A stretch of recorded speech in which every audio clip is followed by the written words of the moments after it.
Muito bem, meus irmãos. Então, pergunta número 15. Que é a obra da criação? Vamos ler juntos a resposta? A obra da criação é aquela pela qual Deus, pela palavra do seu poder, fez do nada o mundo, e tudo quanto nele há, para si, no espaço de 6 dias, e tudo muito bom. Vamos ler mais uma vez? Eu sei que é uma declaração bastante evidente, não é, para todos nós que somos cristãos, e nós já declaramos isso de outra maneira, ou com outras palavras, mas vamos ler, para que isso possa enriquecer ainda mais a nossa mente, e que a gente possa se lembrar e memorizar, não é? Se conseguirmos, para que fique realmente gravado em nossos corações. Então vamos lá, vamos ler a pergunta e a resposta juntos. Que é a obra da criação? A obra da criação é aquela pela qual Deus, pela palavra do seu poder, fez do nada o mundo, e tudo quanto nele há, para si, no espaço de 6 dias, e tudo muito bom. Louvado seja Deus. Nós vamos ler os 3 textos que estão indicados ali, à exceção de Gênesis 1. Nós vamos ler Hebreus 11:3, Apocalipse 4:11 e Romanos 11:36. Vamos deixar o texto de Gênesis para daqui a pouco, que é quando nós apontaremos ali algumas questões relativas à criação. Vamos ler primeiro Hebreus capítulo 11, verso 3.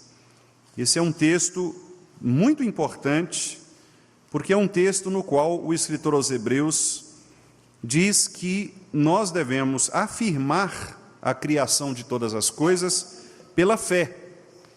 E isso já nos dirá muito, não é? Porque hoje, especialmente hoje, nós somos bombardeados muitas vezes com as teorias científicas, nós somos tentados a duvidar aqui e ali do modo como Deus criou as coisas.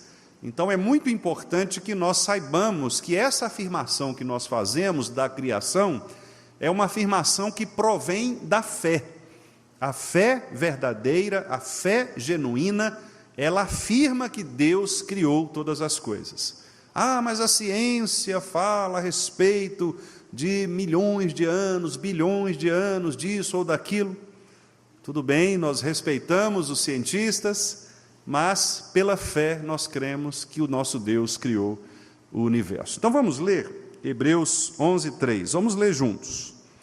Pela fé entendemos que foi o universo formado pela palavra de Deus, de maneira que o visível veio a existir das coisas que não aparecem. Alguns detalhes aqui nesse texto, irmãos. Primeiro, eu já chamei a atenção, pela fé. Então, nós cremos que Deus criou o mundo pela fé. Ah, mas é muito estranho alguém, em 6 dias, criar tudo que existe. É estranho para nós, mas para Deus, que é todo-poderoso, não há nada de estranho nisso. Deus criou em 6 dias. Ah, mas como é possível 6 dias para fazer isto ou aquilo? Não sei, Deus é poderoso para fazer. Ah, mas ali não quer dizer que foram eras, milhões de eras, que foram épocas. Não é isso que a Bíblia diz. A Bíblia diz que Deus criou em 6 dias, como nós estamos declarando aqui. Bom, para crermos nisto, precisamos de fé, da fé verdadeira. Então o escritor aos Hebreus diz, isso é pela fé. A fé afirma isto. Segundo detalhe que eu queria chamar a atenção, a palavra aqui é a palavra universo, e universo aqui significa todo o cosmos, ou seja, não apenas o planeta Terra, mas tudo aquilo que compõe o que nós chamamos mesmo de universo, as galáxias, os outros planetas, as estrelas. Agora, o conhecimento dos nossos irmãos do passado era um conhecimento limitado, eles não tinham o conhecimento que nós temos hoje. Por isso a Bíblia, por exemplo, ao falar sobre céus, ela se refere apenas universo, céus, às vezes ar, para se referir a todo o ambiente que não é o ambiente terrestre. Então, céu, terra e mar, ou seja, aquilo que nós chamaríamos hoje de universo, de galáxia, de planetas, etc., aquilo que nós chamamos de terra, de habitação terrestre, e aquilo que nós chamamos de mares, rios, oceanos, certo? Então a Bíblia não tem não é um livro científico. Por isso ela usa o termo universo para se referir a tudo aquilo que foi criado por Deus dentro de todo esse cosmos que nós conhecemos hoje e que a ciência nos ajuda, sim, a desmembrar, né, ou a reconhecer mais e melhor aspectos deste mundo criado. A outra palavra que é muito importante aqui é a palavra formado. A ideia de formação, meus irmãos, é um pouquinho diferente de criação. Criar dá aquela ideia de você estabelecer a partir de um projeto. Por exemplo, vou explicar dando um exemplo, acho que fica mais claro, né? Você pega, por exemplo, pedaços de madeira e você esculpe a madeira e tal, coloca ali, arma para você fazer uma mesa. Então você criou uma mesa. A ideia de formar, ela é um pouquinho mais sensível do que criar, porque a formação aponta para um detalhamento estético. É como se fosse assim: eu fiz a mesa, mas agora eu vou fazer o polimento da mesa. Eu vou tirar as arestas, eu vou passar um verniz, eu vou deixá-la mais bonita, certo? A formação ela tem mais a ver com a estética, com a arte da coisa. Então a ideia do texto aqui é: Deus criou o universo de uma maneira que Ele formou o universo detalhadamente. Quer dizer, até a distância de estrela para estrela, o brilho de cada estrela, o que existe em cada planeta, como que os asteroides se movimentam, como que os cometas eles agem nessa imensidão, por que os mares estão onde estão, por que os rios correm da maneira que correm. Ou seja, há uma explicação artística, bela, nesta criação. Não é simplesmente um criador que chegou ali e num passe de mágica, ele fez existir as coisas. Não, Deus ele ordenou essas coisas. Ele cria, mas Ele dispõe essas coisas como um quebra-cabeças para funcionar, né, como uma engrenagem, para funcionar exatamente como as coisas têm de funcionar. Então é muito interessante, porque quando os cientistas, por exemplo, começam a descobrir, né, estas questões relacionadas à criação, cada dia mais eles ficam impressionados com a forma como a criação ela se manifesta, não é? Hoje, por exemplo, os neurocientistas têm estudado, né, a respeito do cérebro humano, e cada dia mais é uma descoberta assim, impressionante, não é? A descoberta, por exemplo, recente, de que os neurônios, antes se acreditava que os neurônios eles iam morrendo com o passar do tempo. Hoje se acredita, por meio de pesquisas, que os neurônios eles nascem de novo, eles se refazem, eles nascem. São novas células, até por volta dos 90 anos. Então pode ficar tranquilo que não tem aquele negócio de falar assim, tem neurônio para queimar, né? Então pode deixar que vai queimar esses aí e outros vão nascer, né? A neurociência já tem trabalhado com isso. A neurociência, por exemplo, tem descoberto que cada neurônio tem um fluxo ou uma energia elétrica, né, que é chamada de sinapse. Cada um desses contatos com outros neurônios, cada um pode chegar de 1.000 a 10.000 contatos para estabelecer o nosso conhecimento, as relações emotivas, intelectuais. Gente, é um negócio assim que nós não temos ideia. É um computador ambulante. que supera qualquer computador desse que já foi criado aí por essas grandes empresas. Quer dizer, nós estamos falando no século 21, 2023, 24, né? E quer dizer, e as descobertas estão aí para mostrar o quê? Que esse Deus que criou todas as coisas fez algo maravilhoso. Ele formou. Não é apenas um criar e deixar as coisas acontecerem. É um encaixe de coisas, para que essas coisas façam a diferença na vida real das pessoas. Outra observação, como que Deus criou estas coisas? Como que Deus formou? Pela sua palavra. E qual é a palavra de Deus? Cristo. Cristo é a palavra de Deus, Cristo é o verbo. Então, Cristo foi quem criou estas coisas. Olha que coisa maravilhosa, que doutrina maravilhosa. Cristo é o Criador. João diz lá, né? João capítulo 1, ele estava no princípio com Deus e todas as coisas foram feitas por meio dele, por intermédio dele. Sem ele, nada do que foi feito se fez. Cristo estava criando. No princípio disse Deus, haja luz. Dizer é a palavra é Cristo. Cristo criou todas as coisas. E aí ele diz assim, né? De maneira que o visível veio a existir das coisas que não aparecem. Aqui tem um sentido muito interessante, irmãos, que é um sentido que nós poderíamos até dizer filosófico, né? Que é o seguinte, quando a gente fala alguma coisa, você dá vida àquilo que você falou. Por exemplo, eu estou aqui parado, normal, né? E aí alguém chega para mim e pergunta assim, pastor, o senhor está bem? E eu digo para a pessoa, não estou muito bem não. Ora, o que eu acabei de fazer quando eu verbalizo? Eu criei uma circunstância, uma situação, um estado de coisa. Por quê? Porque a partir daí, eu revelei, verbalizei, coloquei para fora aquilo que não era visto, mas agora passa a ser visto porque eu disse, certo? Aquela emoção que foi transformada agora num sentimento, em algo visível. A mesma coisa é Deus. Deus estava lá na sua eternidade, sem depender de nada, e Ele resolveu fazer com que as coisas se tornassem visíveis. O que Ele fez? Ele falou. Ao falar, Ele deu vida às coisas.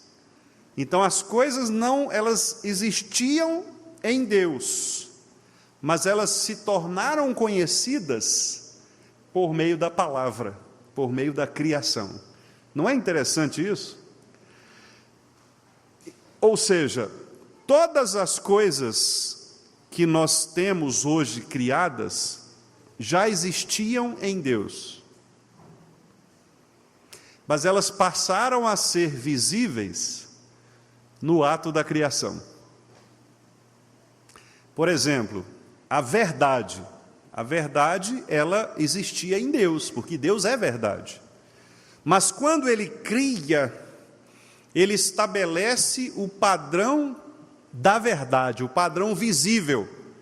Tanto é que quando Adão cai, o que ele faz? Ele reconhece não existir ali verdade. Ele sabe que foi um engano da serpente e da mulher, certo? Por que ele sabe disso? Porque a criação, o ser de Deus, já refletia isso para ele.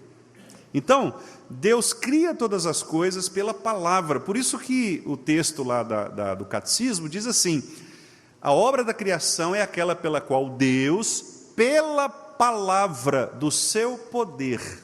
Então, Deus falar, Deus revelar, Deus dizer, é Deus criar. Correto?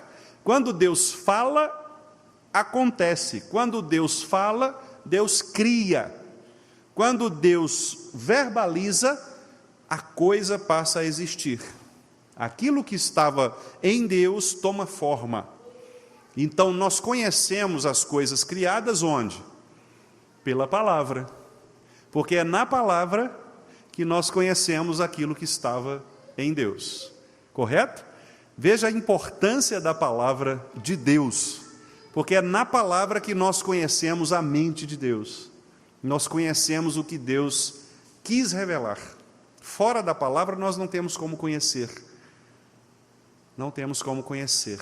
Mesmo a criação natural, ela vai revelar flashes, aspectos da divindade, mas ela não vai nos revelar o aspecto especial da divindade, que é a palavra, que é Cristo, que é aquele que realiza todas as coisas, que faz todas as coisas existirem, né? Então esse é um ponto importantíssimo aqui de Hebreus. E tudo isso, o texto diz, pela fé. Pela fé. Vamos ver lá o outro texto, Apocalipse 4:11. Apocalipse 4:11.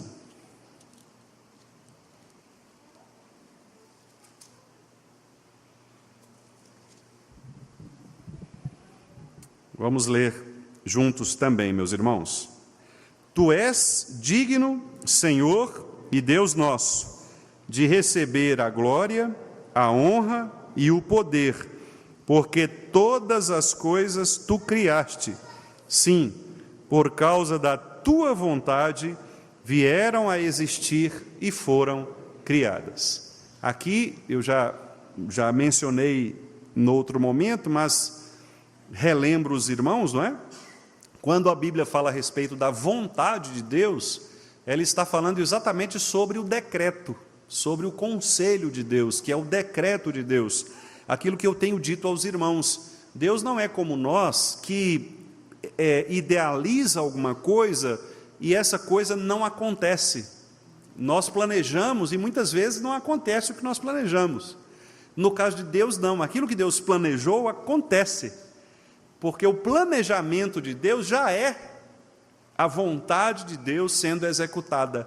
Então Deus não tem frustração, por exemplo, de elaborar um plano e no final das contas ter de mudar o plano, por exemplo, como nós fazemos com muita frequência.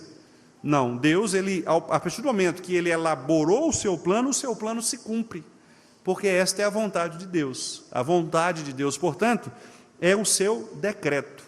E aí o texto está dizendo que nós devemos louvar a Deus, dar glória, dar honra e exaltar o seu poder, porque todas as coisas foram criadas por causa da sua vontade, ou seja, por causa do seu decreto. Deus disse e a coisa aconteceu. Haja luz e houve luz. Então, a palavra de Deus é sempre criadora, criativa e criadora. Criativa porque ela é esteticamente bela. Deus é criativo, aquilo que eu acabei de dizer aqui sobre o verbo formar. Certo? E os irmãos vão se lembrar muito bem que quando o texto de Gênesis fala sobre criar, a criação é aplicada para as coisas e para os demais seres, os animais. Mas quando fala do homem, qual verbo aparece? Formou. Percebem? Por quê? Porque a formação do homem é algo esteticamente diferente. Porque no homem está impregnada a imagem e a semelhança de Deus. Então, o artífice, que é o Criador, é aquele que executa de maneira intencional esta beleza da criação. Por isso, o texto aqui de Apocalipse, então, exalta esta vontade de Deus de ter feito as coisas conforme o seu decreto. E por último, irmãos, nesse primeiro momento, o texto de Romanos, que também é muito conhecido nosso, em que Paulo diz então que todas as coisas foram de fato criadas para o Senhor. Romanos 11, 36, texto que nós conhecemos bastante, inclusive cantamos, né? Porque dele, vamos ler? Porque dele, e por meio dele, e para ele, são todas as coisas, a ele, pois, a glória eternamente. Amém. Então o catecismo afirma que Deus criou todas estas coisas, para quê? Para a sua glória. Deus criou o mundo, o universo, para a sua glória. E o que significa criar para a sua glória? Significa que as coisas criadas, elas fazem exaltar, fazem brilhar o ser de Deus. Então, quando você olha, por exemplo, para uma árvore, você não deve adorar a árvore, como algumas pessoas fazem, mas você deve ver na árvore aspectos da beleza de Deus, da criação de Deus. Deus está na árvore? Claro que não, porque Deus não se mistura à sua criação. Mas a árvore revela Deus? Claro que sim, porque tudo que foi criado a partir de Deus. Então a natureza deve servir para mim como um palco de exaltação da glória do Senhor. A criação reflete, Salmo 19, né? Os céus proclamam, os céus pregam. A palavra proclamar ali é anunciar, é pregar. Então os céus ali, que é o universo criado, né? Eles anunciam, eles pregam a existência de Deus. Quando você olha uma cachoeira, que é o que aparece lá no texto também, você olha e você percebe o quê? Aspectos da criação, a beleza da criação divina. Então, todas estas coisas criadas servem para exaltar o nome do Senhor, para dizer para os homens, existe um Deus, há um Deus que deve ser adorado. E todas as vezes que o homem então troca a criatura pelo Criador, ou o Criador pela criatura, né?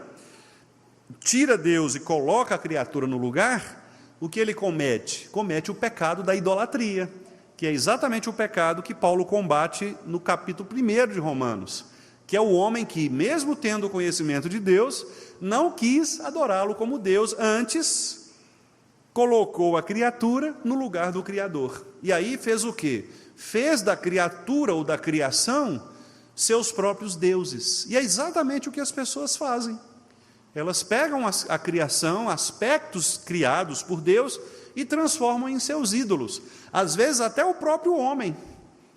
A filosofia, por exemplo, muitas vezes transformou o homem no seu próprio Deus, né? Isso há muito tempo, desde Protágoras, que dizia lá que o homem é a medida de todas as coisas, exaltação da razão, do intelecto humano, quer dizer, o homem se vendo como Deus, né? A criatura se colocando no lugar do Criador. Então Paulo diz, todas as vezes que isso acontece, o homem vai ladeira abaixo, porque Deus retira o freio e deixa o homem ladeiro abaixo. Por quê? Porque o homem nega aquilo que é fundamental, que é o reconhecimento de que há um Deus Criador. Não terás outros deuses diante de mim. Então o homem quebra esse princípio, que é o primeiro mandamento, e por isso todos os outros mandamentos também vão por água abaixo. Se eu nego o primeiro, eu nego todos. Porque se Deus não é o único Senhor vivo e verdadeiro para mim, outra coisa está no lugar, obviamente os demais mandamentos todos vão por água abaixo, porque agora eu não tenho mais a referência daquele que é o Criador e o sustentador de todas as coisas. Muito bem, meus irmãos, nós vamos agora para Gênesis capítulo 1. E em Gênesis capítulo 1, algumas das observações que eu já fiz aqui nestes textos, nós vamos ver agora de uma maneira um pouco mais aprofundada, um pouco mais teológica aqui. Eu vou apontar para os irmãos alguns aspectos que têm a ver com a criação e que eu gostaria de tomar aqui, né, como uma referência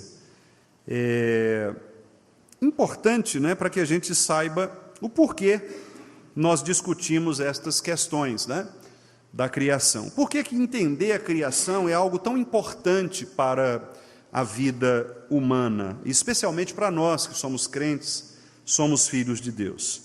Bom, a primeira questão muito fundamental no texto de Gênesis é que Deus, logo no primeiro capítulo, né, que é o texto que nós estamos, que é citado ali integralmente, Gênesis 1, o primeiro capítulo mostra a base de tudo, que é o resumo da criação. Deus aqui, Moisés, né, está narrando aqui aquilo que aconteceu no princípio. E o que é esse no princípio? Esse no princípio é a origem de todas as coisas. Então, nós não sabemos necessariamente, não há uma data necessária para esse no princípio. No princípio aqui de Moisés quer se referir ao tempo em que Deus criou o mundo, em que Deus criou todas as coisas. Nós que somos criacionistas, temos algumas respostas possíveis para isso, para esse tempo. Os reformados, eles insistem no fato de uma teoria da origem, chamada, ela é conhecida no meio teológico, como teoria da terra jovem. O que é a teoria da terra jovem? Alguns até falam TJ, né? Eu não costumo muito usar TJ, porque lembra do Testemunho de Jeová, né? Mas alguns dizem que é a teoria TJ, que é a terra jovem. O que é essa ideia da terra jovem? A ideia da terra jovem é que a terra ela é nova, ela é recente, ela é jovem mesmo. Teria no máximo 6.000 anos, certo? Na idade cósmica, 6.000 anos é criança, né? Então, se você comparar, por exemplo, com a idade com a velocidade da luz, com os tempos, né, que são tempos cósmicos, que a física quântica geralmente estuda, então, por isso a doutrina é chamada terra jovem.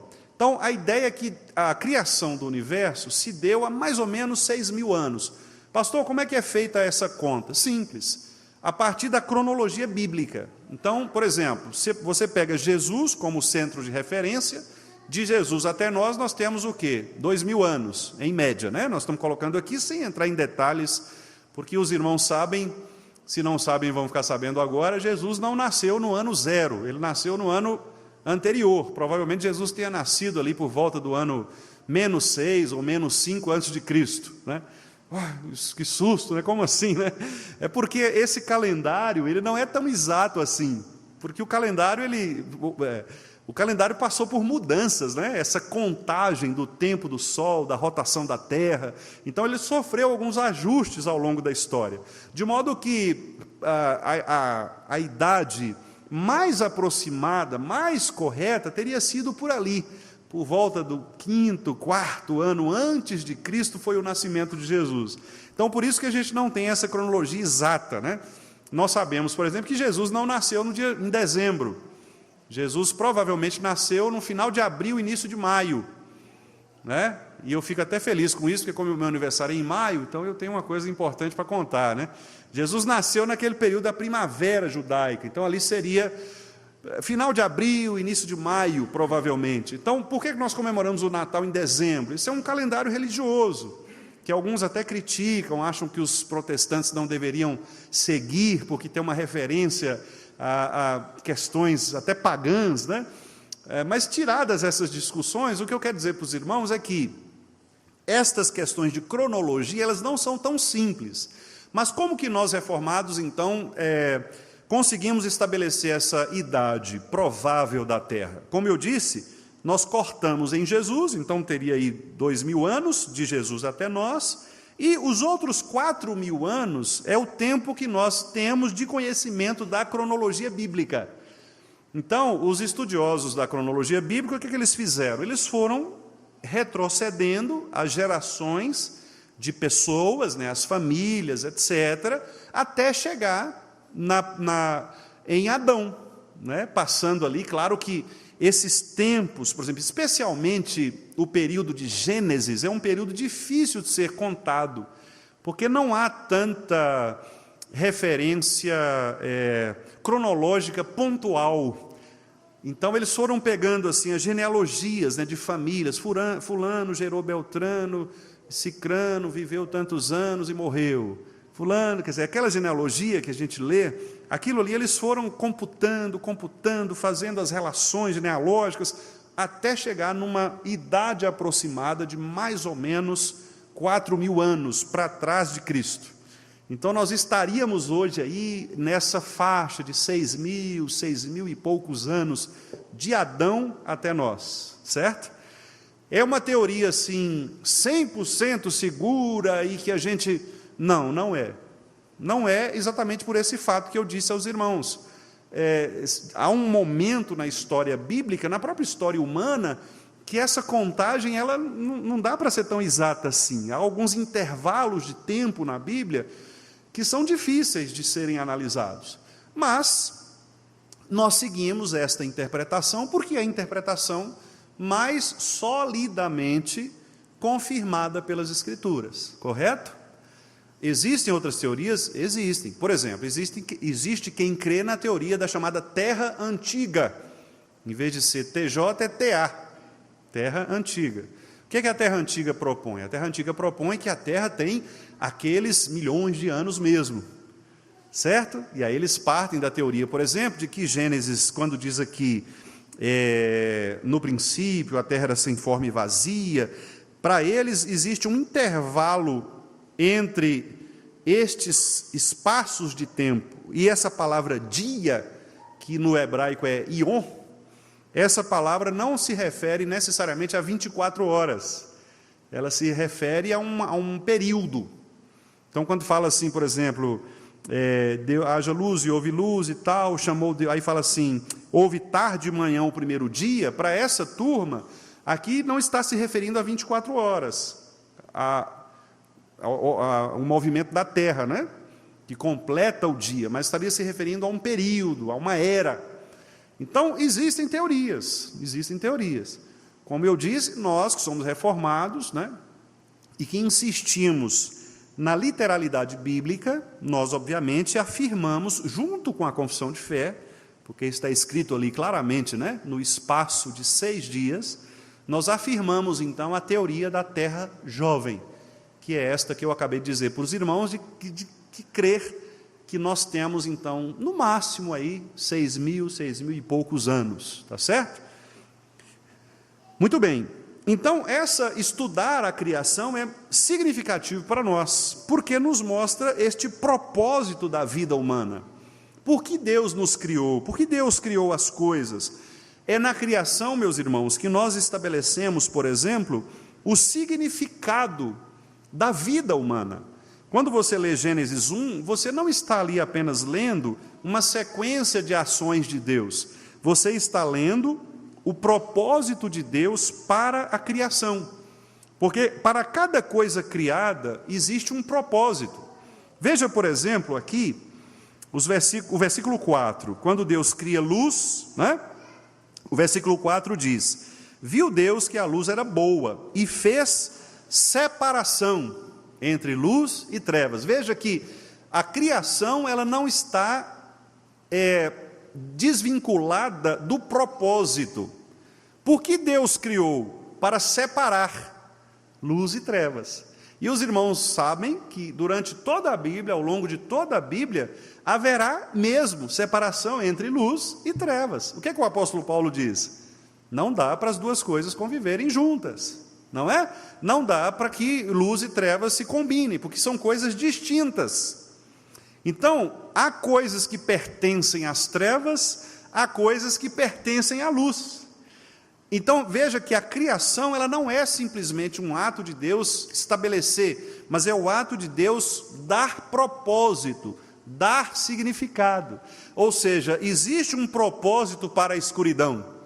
Por que a escuridão existe? Bom, há um propósito. Por que a luz existe? Há um propósito, há um significado. A criação ela não está, portanto, isenta de significado. Não há acaso na criação, não é? Até o apêndice foi criado para alguma coisa. As pessoas costumam dizer, né? Mas apêndice não serve para nada. Ué, não serve, talvez não saiba ainda, mas que serve, serve. Nem que for para doer, quando ele inflama para você ter que operar, mas serve para alguma coisa, não é? Porque a criação ela não está isenta de significado. E quem é que dá significado à criação? Somos nós? É a cultura? Não, é Deus. Veja como isso é marcante. Isso é muito marcante.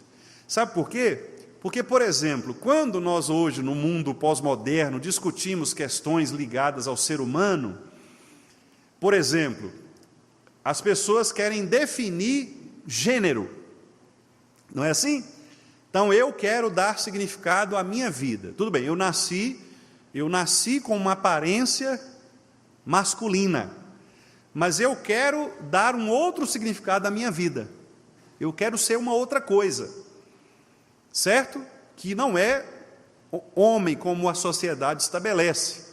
Então, aí eu atribuo o significado a mim mesmo. Ou a sociedade atribui significado. Mas o que a Bíblia está dizendo? Que o significado não sou eu quem atribuo, não é a sociedade quem atribui, é o próprio Deus, é o Criador que atribui. Então, quem chamou homem, homem, não foi a sociedade machista, foi Deus. Quem chamou mulher de mulher, foi Deus, certo?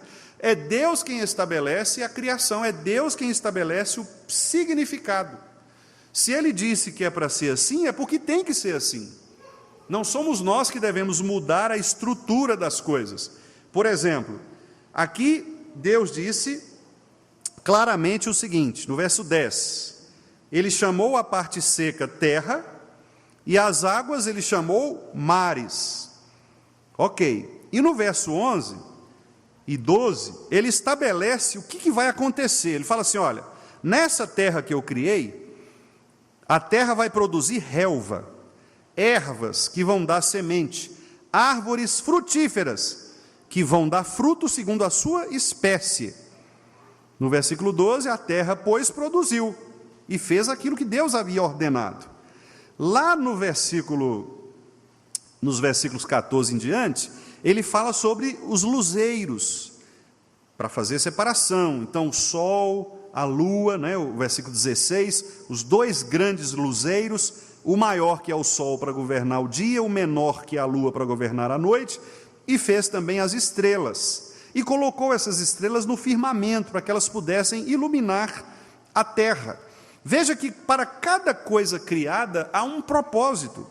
Versículo 20 diz o seguinte, Deus ordenou que as águas fossem povoadas de enxames de seres viventes. No versículo 21, Deus criou os grandes animais marinhos e todos os seres viventes que rastejam. Meus irmãos, veja como é interessante isso, porque ninguém em sã consciência vai pegar um cachorro, o seu cachorro de estimação, que é um ser terrestre, e jogá-lo no mar, pensando que ele vai agora sobreviver. Mergulhar no mar, sobreviver do mar, junto com os tubarões, com os golfinhos, com as arraias. Por que ele não vai fazer isso? Ora, ele não foi criado para isso, certo? Ninguém vai criar um tubarão, uma baleia, em terra seca. Não adianta. Você não consegue pegar um peixe e dizer para ele, olha, meu filho, a partir de agora, eu vou dar um significado novo para você. Você agora não é mais peixe, você é um gato. E eu vou colocar aqui você em casa, você vai miar, você vai pular de um sofá para o outro. Tá certo? Isso nunca vai acontecer. Por quê? Porque Deus estabeleceu as estruturas na criação. Deus disse, isto vai funcionar para isso.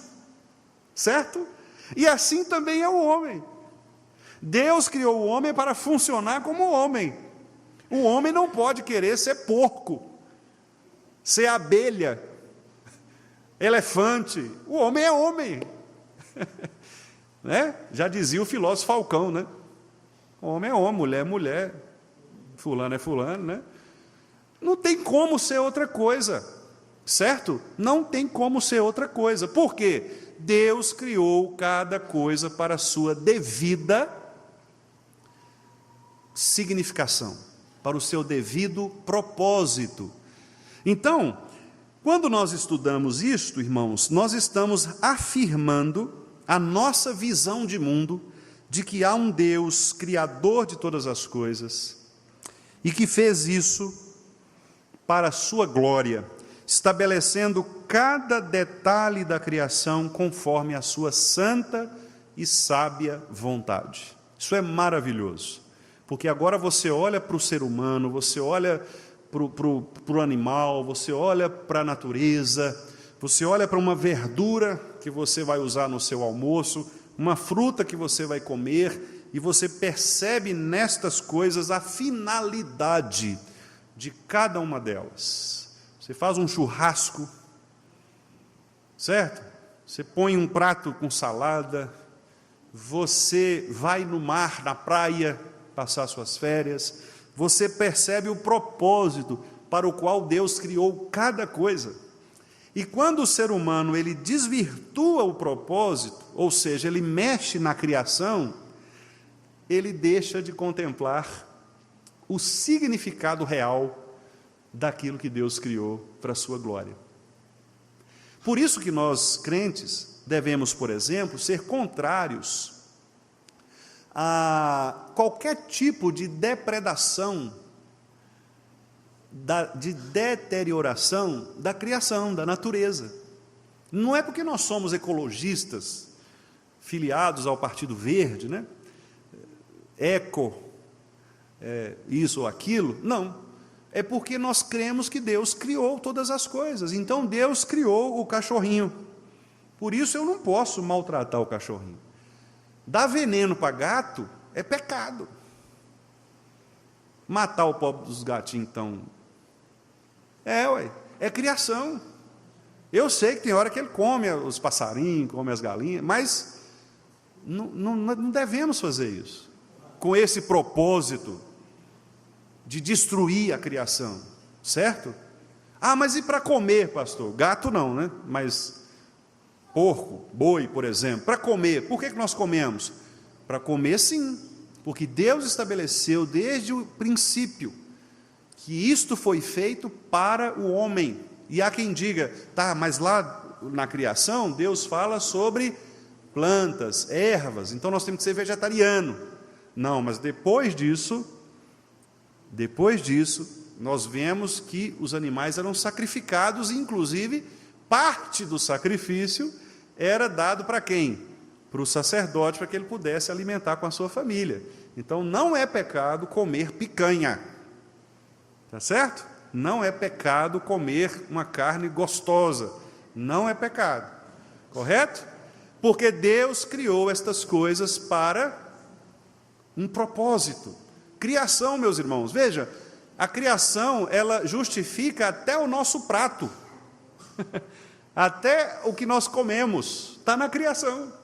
Não é maravilhoso isso? Deus estabeleceu tudo, tudo. O ser humano é que inventa, isso está lá em Eclesiastes, né?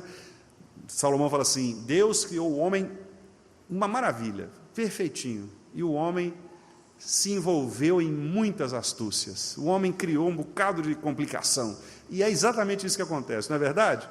Está tudo bonitinho, o homem vai lá e complica a situação, né? Por que tem desabamento, deslizamento de terra, a gente morre? Porque a encosta da montanha está lá para ser encosta de montanha, não é para fazer casa. O que a pessoa faz? Coloca um tanto de casa lá em cima, né? Aí chove, desaba mesmo. Desaba mesmo. Se não tiver estrutura, não vai desabar. As coisas têm significado, elas têm propósito. E o ser humano, à medida que destrói esse propósito, ele cria problema para si. Percebe? E quanto mais pecaminosa é aquela sociedade, maiores serão os problemas daquela sociedade. Porque quanto mais essa sociedade desvirtua o papel da criação, mais essa criação entra, como eu disse, né, ladeira abaixo, como Paulo coloca lá em Romanos, capítulo 1. Eu vou ler aqui um trechinho, irmãos, para finalizar, um trechinho do texto do pastor Joel Bick, em que ele cita alguns teólogos, né, alguns teólogos puritanos, e ele diz assim o seguinte, olha, ele cita, por exemplo, esse não é puritano, é um teólogo contemporâneo, que é o Herman Bavinck, e ele diz assim, Deus é a única, exclusiva e absoluta causa de tudo o que existe. William Perkins, esse sim puritano, né, século XVI, resumiu a doutrina da criação da seguinte maneira, Deus fez todas as coisas muito boas a partir do nada para o seu propósito. O Wilhelmus Abrakel disse assim, o Deus eterno, tendo o desejo de se revelar e comunicar sua bondade, segundo o seu propósito eterno e sua sabedoria e onipotência, criou o universo e todas as coisas que a ele pertencem. E aí o pastor Bick diz assim, a criação inicia a execução do decreto de Deus e começa a história. Então a história começa na criação. a nossa história, né? A criação é o ponto de partida para a Bíblia e o começo da autorrevelação de Deus. Ela lança o fundamento para a ética e a adoração. Está vendo o que eu disse? Então, quer dizer, a ética de uma sociedade é estabelecida na criação. Porque na criação Deus estabeleceu os propósitos de tudo. O homem deveria governar, dominar as criaturas, o homem deveria se relacionar com Deus Criador e o homem deveria se relacionar com o outro, com o próximo. Quando o homem quebra qualquer um destes mandatos aqui, ele desce ladeira abaixo, não é? Se ele nega Deus, ele negará o restante. Se ele assume Deus, mas age de maneira equivocada com o seu próximo, ele nega Deus, porque João diz que se você nega um, você nega o outro. Se eu assumo Deus, mas eu vivo uma vida relacionada à cultura de maneira errada, da mesma maneira também eu nego Deus, porque aquele que assume que Deus é o que ele é, não viverá uma ética anticristã, não é? Então, ele diz aqui, o pastor Bick, né? A criação lança o fundamento da ética, da adoração e ancora o evangelho de Jesus Cristo na natureza de Deus, na natureza do homem, quem é o homem, né? O que nós chamamos de antropologia, e sua inevitável relação como criador e criatura. Nós devemos saber que somos criaturas e que devemos honra ao Criador, que é criador de todas as coisas, de tudo que existe, das coisas visíveis e invisíveis. Aquilo que eu tenho insistido aqui com os irmãos. Pastor, beleza é subjetivo, é relativo, cada um acha belo, né, alguma coisa. Não. O gosto pode ser relativo, a beleza não. A beleza, ela é um atributo de Deus.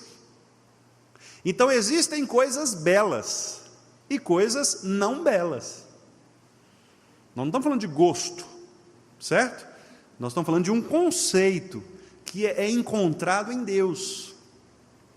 A verdade, ela é relativa, cada um tem sua verdade.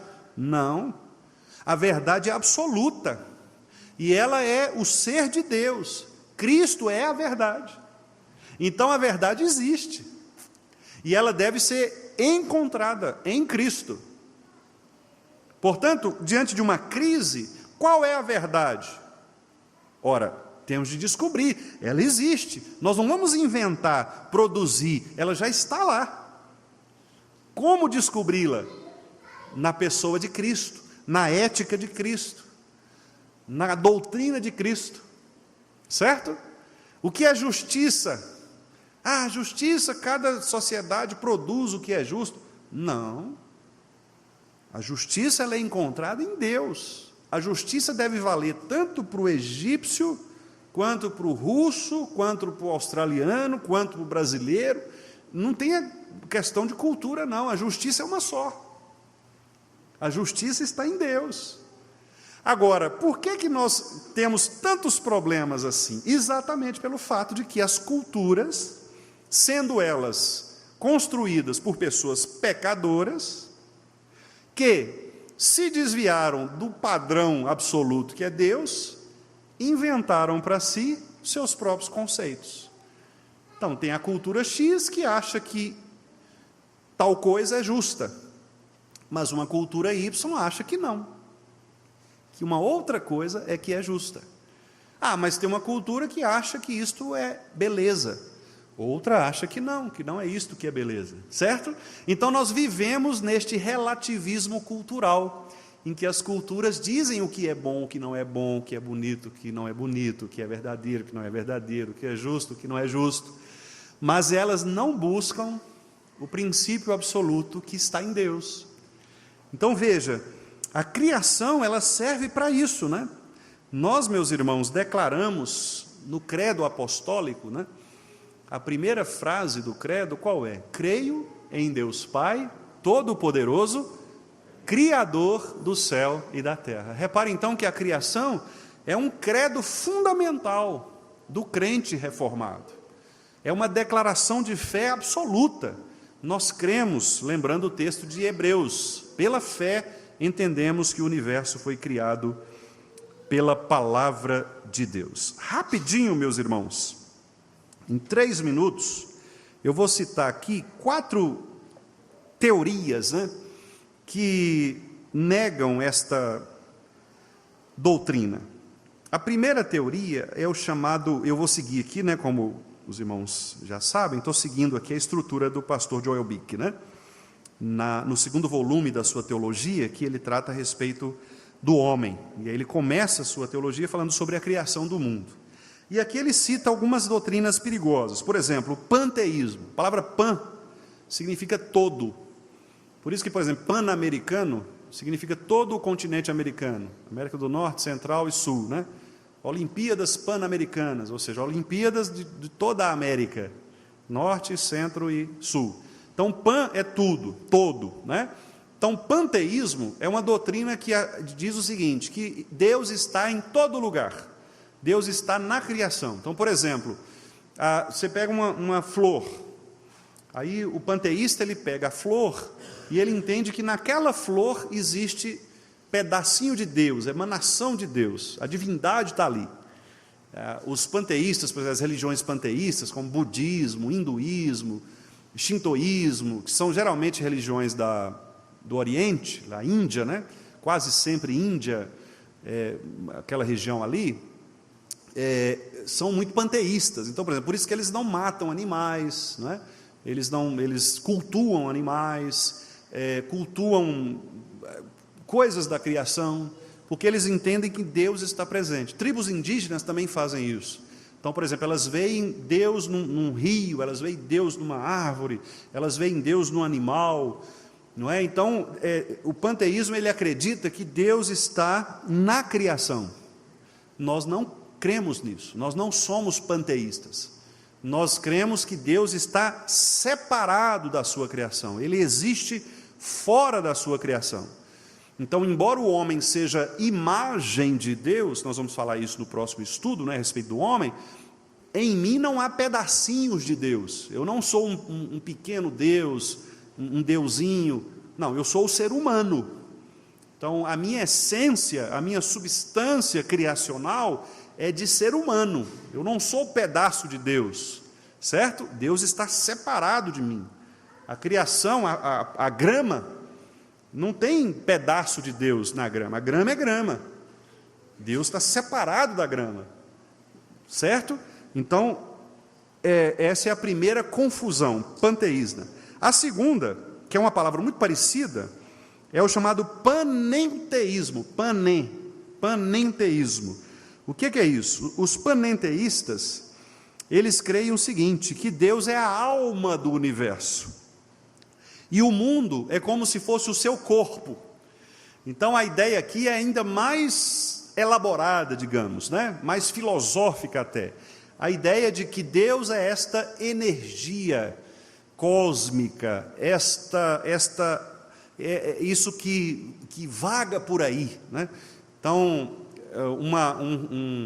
uma personagem que ilustra muito bem esse tipo de teoria são os filmes do George Lucas, que é o Mestre Yoda, por exemplo, os filmes de Guerra nas Estrelas. Então, o Mestre Yoda, quando ele fala assim, que a força esteja com você, essa força, essa energia, é essa alma divina, é a divindade. Então, o He-Man, quando ia lá e eu tenho a força, aí vinha lá do castelo de Grayskull, o poder e tal, os mais antigos aí vão se lembrar disso, Então, essas energias cósmicas que revelam poder para as pessoas, ou que tornam as pessoas quase deuses. Então, esse é o panenteísmo. Nós também não cremos nisso. Não cremos que Deus seja energia, seja uma força. Nós cremos que Deus é uma pessoa que se relaciona como pessoa.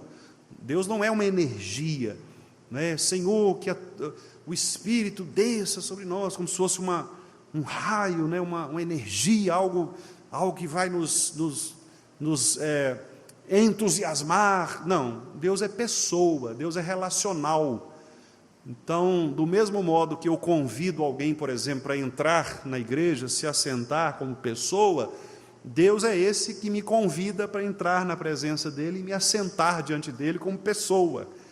Não é uma energia, sabe? Não é uma luz, né? Essa luz é claro que é Jesus. Não é luz, certo? É pessoa. Jesus é pessoa, ele não é energia, não é um foco, nada disso. Então nós não somos panenteístas. Uma terceira teoria é a teoria também do politeísmo, que é outro P, né? Panteísmo, panenteísmo e o politeísmo. Por que o politeísmo também é perigoso? Porque os politeístas, eles acreditam o seguinte, que existem vários deuses, não há um só Deus vivo e verdadeiro. Aliás, o povo de Israel, né, a Bíblia no Antigo Testamento, o que nós mais temos é exemplo de culturas politeístas. Inclusive o pai de Abraão, Terá, era politeísta, né? A cultura de Abraão nasceu e foi criado numa cultura politeísta, de muitos deuses. Tanto que quando o Deus de Israel chama Abraão, ele distingue a voz do Deus único dos outros deuses falsos. Então essa é uma marca do povo de Israel, é ouvir um só Deus. Essa é a marca. Lembra do Shema, que é o que está lá em Deuteronômio? Ouve Israel, o Senhor nosso Deus é o único Senhor. Não é isso? Por quê? Porque eles viviam numa cultura politeísta, de muitos deuses. E aí eles precisavam ouvir a voz de um Deus, que é o Deus verdadeiro. E Jesus diz isso lá em João 10, né? Que as minhas ovelhas ouvem a minha voz, porque é só uma. Não existem vários Jesus. Todos os caminhos levam a Deus. Mentira. Só um caminho leva, que é Jesus. Por que esse caminho leva? Porque só essa voz é verdadeira. Não é? Não são todas as vozes. Se você está num lugar como este aqui, por exemplo, e você tem convívio com as pessoas, se nós fecharmos os nossos olhos e alguém aí de surpresa falar alguma coisa, eu tenho quase certeza que nós vamos acertar. Irmãos, quem falou isso? Acho que foi o Alonso. Por quê? Pela voz. A voz de Alonso não é a voz de Ronaldo, que não é a voz do seu Edson, certo? São vozes. Então Jesus é assim, é uma única voz. O politeísmo não, são vozes. Então nós não somos panteístas, ou seja, Deus não se mistura com a sua criação. Não somos panenteístas, Deus não é energia, não é alma, não é força, Deus é pessoa. Não somos politeístas, ou seja, crer que há vários deuses ou tipos de deuses, nós cremos em um só Deus. E o último lugar, nós não somos também, aí é o único que não é P, nós não somos materialistas. E eu achei muito interessante o pastor Joel B colocar aqui, ele coloca que a quarta categoria não bíblica é exatamente o materialismo. Por quê? Porque o materialismo ele se tornou muito forte na nossa época, na modernidade para cá. E o materialismo afirma o quê? Afirma que Deus não criou todas as coisas, que o que existe, na verdade, é uma evolução de espécies. E aí nós temos o Charles Darwin, né, que é o maior exemplo disso, que foi quem começou a produzir esse tipo de teoria. Nós somos fruto do acaso, fruto de uma geração de vida. Nós não fomos criados por um ser externo, inteligente, poderoso, que deu forma. Nós existimos pelo acaso, e nós só sobrevivemos hoje porque nós somos mais fortes do que as outras espécies. Porque, por exemplo, se o macaco começar a ter uma inteligência maior do que a nossa, nós vamos virar o planeta dos macacos. Aí o César vai vir, vai tomar conta da gente, vai quebrar todo mundo, certo? Se o macaco ficar mais forte que o homem, o macaco domina. Essa é a teoria da evolução. Nós não cremos assim. Nós cremos que Deus, na criação, estabeleceu que o homem é superior à criação e que o homem deve dominar o ser mais poderoso que existir, que não seja homem. E é exatamente isso que nós vemos, não é verdade? É exatamente isso que nós vemos. Apesar de toda grandiosidade de um leão, de um urso polar, de um tubarão, os homens conseguem dominar esses seres. Podem até ser agredidos por eles, mas o homem tem mecanismos, tem ferramentas, tem inteligência, tem estratégia. De onde vem isso? da criação. Deus disse: você vai dominar. Então, meus irmãos, veja como que esta doutrina engrandece a nossa relação com Deus, não é verdade? Porque mostra que o nosso Deus criou todas as coisas, o nosso Deus deu propósito a todas as coisas, significado a todas as coisas, e quanto mais nós nos adequarmos a estes significados e propósitos, mais nós saberemos quem é o nosso Deus, mais nós o adoraremos como Criador e Senhor de todas as coisas. Que Deus nos abençoe, não é? E que nos faça glorificá-lo, como está ali na resposta. Ele criou para si, e que nós aprendamos, portanto, a glorificá-lo como este Senhor que é Criador de tudo. Amém, irmãos? Alguma pergunta, irmãos? Comentário?